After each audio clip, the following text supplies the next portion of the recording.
Hello, welcome to another video. Today, we're going to be doing something a little different. I've been asked before how I make my labels for my kitting up, and pretty much I scan them and put them on label paper.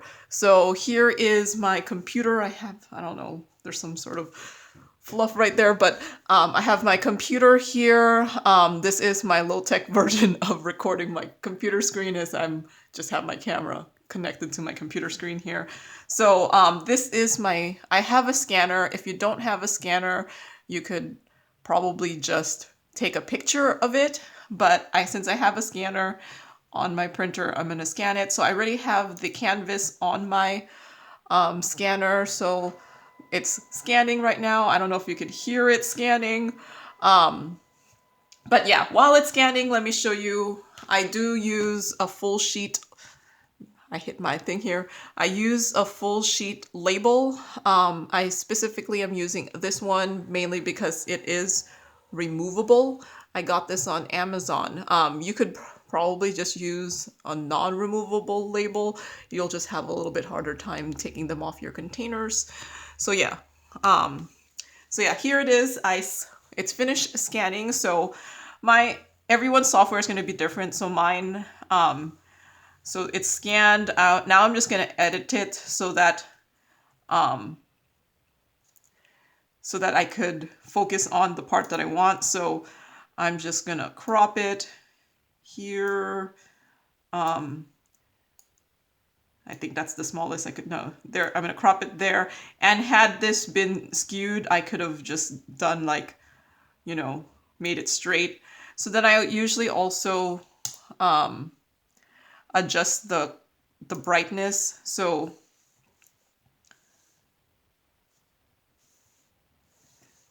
I'm just going to increase the brightness here. I'm used to doing this with the keyboard. So yeah, so like originally, I'm not sure if you could tell, but canvas is a little off-white. So I usually increase the brightness to something higher. So maybe not 10, maybe 20, 14. Oh, I could have just done the little, I'm used to typing it in. So I'm just increasing the brightness a little bit so that when I print it, it's not going to be like a dirty white background. So yeah. So there it is, a little bit more of a clear picture. So that's all I did. I scanned it. I brightened it a little bit. So now I have my legend here. And then instead of just saving it, see, I've already done 3 others today because I like to do them all at once. I used the little snipping tool. Apparently it doesn't like using the snipping tool when it's in this flat way. Wait, what happened? New. Okay, there.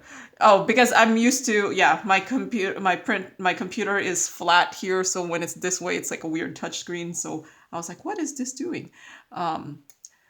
Don't mind my strange technical. So I use just the snipping tool just to snip the section I want. So I'm just going to copy that.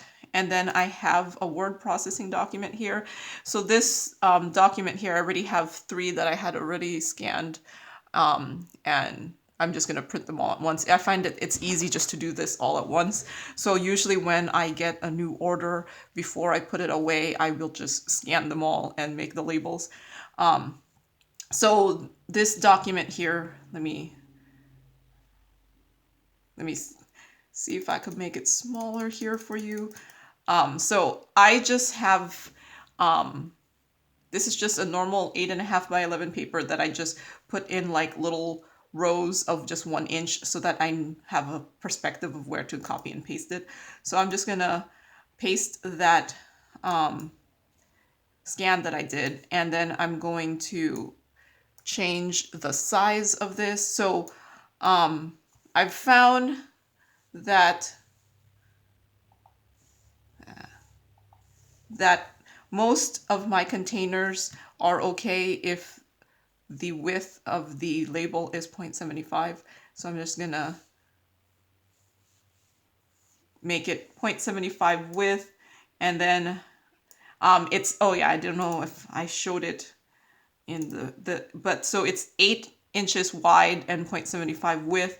And that's mainly because I'm using 8.5 by 11 paper. So I do need like some margins on the edges that my printer doesn't print in. So, and that's why I chose the 8 inches.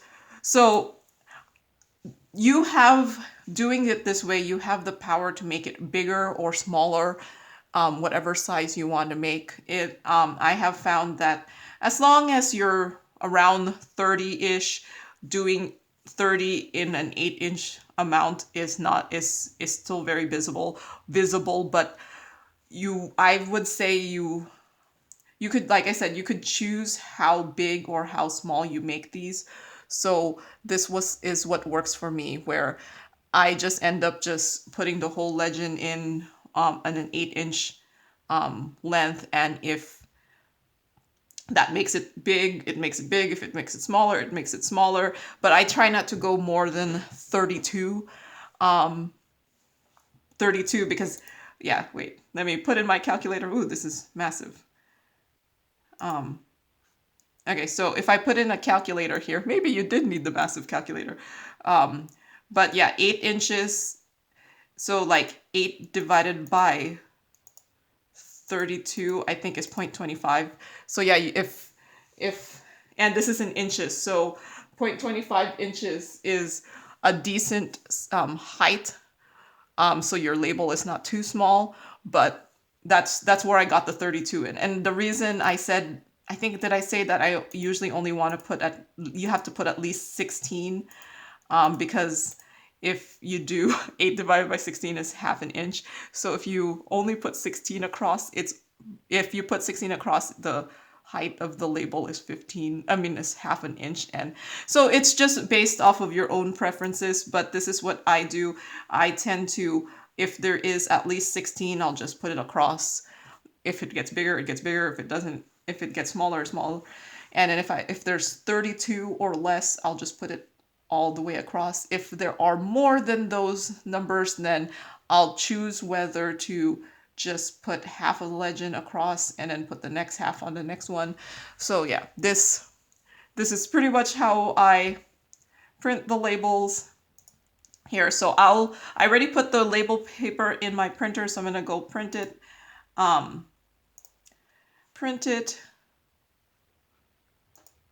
So I have a color printer. Sometimes some printers don't like printing on labels, so you might need to do like a label version of how to print it, because otherwise it'll start like peeling off the label. So depending on your printer, you may need to do this. I usually just use normal, just because I've used these in the past, and these are going to just be temporary labels. So if they do kind of flake off, it's not a big deal, because I'm just going to use these on the storage temporarily. And that's why I don't really care how nicely these got scanned, because it's just going to be a temporary label. So I'm going to go print them right now. But yeah, this is what I meant by I don't really care how well I scanned it sometimes. Like, see this one here, it's not scanned straight. My printer is printing. It's not scanned straight, but I was like, it's a temporary label. No big deal. So let me go get the printed copy.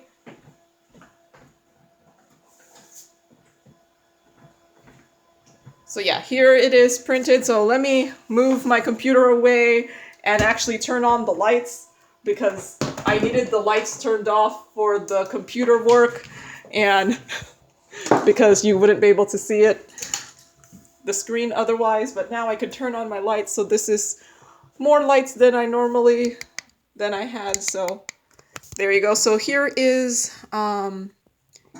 printed. I actually only had a portion of my sheet of paper in there because I had already used it. So that's why I like using these ones, because I do keep using it until I run out. Depending on your own printer, you may not be able to reinsert a really short amount. So the least I would actually insert is, I'm trying to cut this. I'm gonna move you a little bit up. Oh, you can see my background there. So I'm just trying to cut this where it stops. So yeah, so there, and then I'll just reuse the rest of the labels for my next one. I could see I could still do 4 in this one. So I'll use this for the next time. So yeah, here is the labels, and then I'll just cut them apart. Here, that's for 1.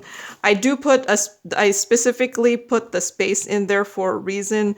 I mean, you could put them right next to each other. Okay, this one is the one that didn't get printed straight. Oh, it does get hard to hold the sheet of paper in here, and then when it's a small amount. Okay, so since this is the one that I showed you, I'll just show you what I would usually do next for the label, since we're doing something about labels, right? So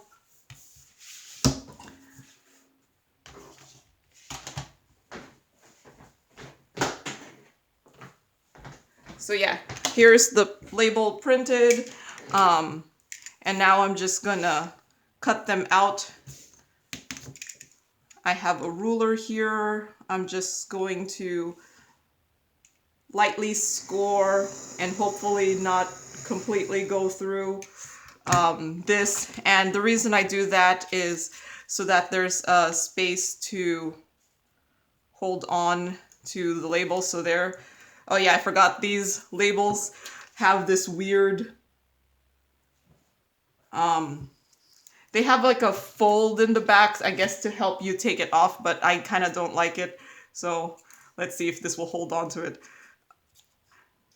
Okay. So I take that off so that there's a space here to hold on to the label. So, and then I'll just cut this part with the scissors because that's easy. So at this point, you could just use the scissors to cut them individually, or you could also do this, which I don't know if I find it easier or harder, but I kind of like it better.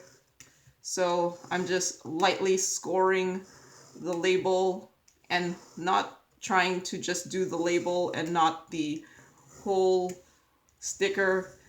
If you do get, I mean, this backing, if you do get the backing, then you get the backing. But, and unless this is just temporary labels, so I don't really care how straight these are. But